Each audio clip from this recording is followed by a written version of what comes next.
All right, good morning everybody. Thanks for checking out another episode of Anderson Outdoors. What we're going to do this morning is take you on a quick tour of our yard and show you what some of our plans are for growing as much food as we can in our yard this summer. This is our dwarf peach tree. This is our orchard of sorts. Can you have a fig orchard? This is our peach tree that's been here. It's had a couple seasons of producing some really delicious peaches for us, but unfortunately it's been hit by borers. Probably just gonna rip this little guy out and put in a different peach tree. Also, I'd like to, I have plans to get a jujube tree, and I wanna try that. Those are really drought tolerant, hardy trees. They don't have a lot of pests. There's just not much that attacks them. It looks like they can be a really good crop producer. I think our family's just gonna enjoy eating those. This is one of two Concord grapes. I got these at Lowe's in the fall. I figured out that Lowe's, if you hit it just at the right time, they will give you extremely cheap berries and plants and stuff like that in the fall. So I got two Concord grapes that I put in just this fall, and I'm gonna see if I can get them going and trellis them along this back wall here. And this little guy right here, this is a little fig tree start from my parents' yard.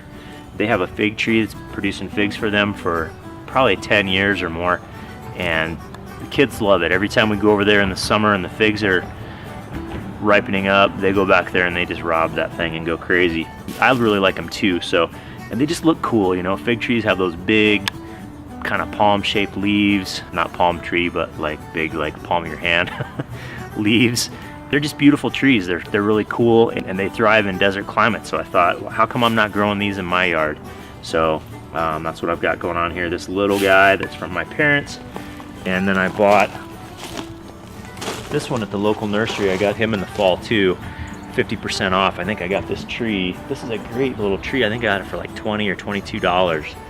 This right here is just frost protection. I just wrapped each of them with a little wire cage, and then in the fall, as it was cooling off, I just collected leaves from the yard. I formed a little protective barrier around the trunks.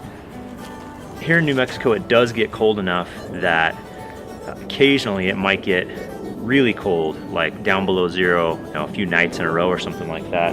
Cold enough that it will damage the branches and even the trunks of these fig trees. So this is to prevent damage to the trunks of the fig tree, so that hopefully each year in the spring when they come out, that whole tree is still viable and you're growing each year instead of having your whole tree die off.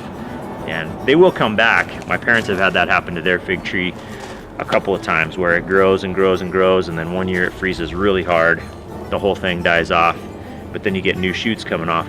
But so you're sort of starting back at zero. Here's my other Concord grape, and I just sort of mulched that with some leaves and grass from the yard there. Again, I got those really cheap at Lowe's. I think I got both of these for $6 total, so like $3 each. Pretty good deal. Thanks, Lowe's. Something else that we wanted to show you is our compost box. When I was a little kid, my dad always had a compost pile, a compost box for grass clippings, leaves, food scraps. And so when I started growing vegetables in the garden, I thought, I'm gonna do the same thing. It's just a great use of resources, and then you don't have to go buy garden soil all the time. You can just make your own. So this is my compost box, and this is my box for my finished soil. I've been pulling out of there and using a little bit of that compost every year for the last 6 or 7 years that we've been living here. Right over here we've got one more grape vine that's actually about 4 or 5 years old now. And this is, I think, a flame grape. And it was in the midst of putting on an awesome crop of grapes last year when we got hit by a pretty bad hailstorm that just destroyed all the grapes on the vine, so we didn't get any crop out of that. And then right in here we've got our thornless blackberries, a couple different varieties of those. I was able to get these really cheap at local nurseries, and I think I got one at Lowe's as well. The kids love the blackberries. They get totally excited about.